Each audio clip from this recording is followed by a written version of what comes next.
Halo sahabat Miga, kali ini kita akan bercerita tentang kisah si Pitung. Alkisah, hiduplah seorang pemuda yang gagah berani di tanah Betawi. Namanya Pitung. Ia gusar melihat kelakuan kompeni Belanda dan tuan-tuan tanah yang menindas rakyat miskin.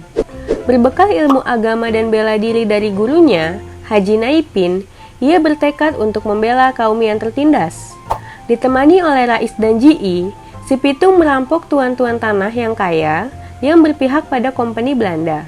Hasil rampokannya lalu dibagikan ke rakyat miskin. Rakyat miskin menganggap si Pitung dan teman-temannya sebagai pahlawan.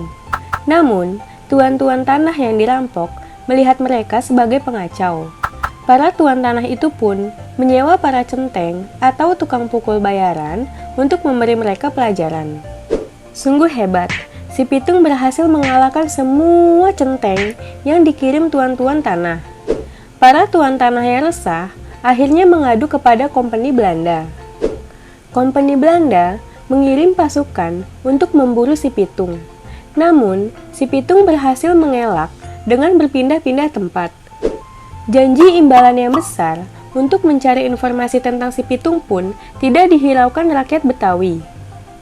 Tak habis akal, kompeni Belanda berusaha menjebak si Pitung agar datang dengan sendirinya. Caranya yaitu dengan menangkap dan menyiksa Haji Naipin dan orang tua si Pitung.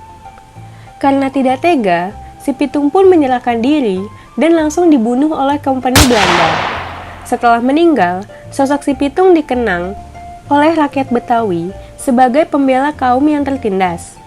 Nah, itu dia cerita tentang kisah si Pitung. Terima kasih sahabat Miga.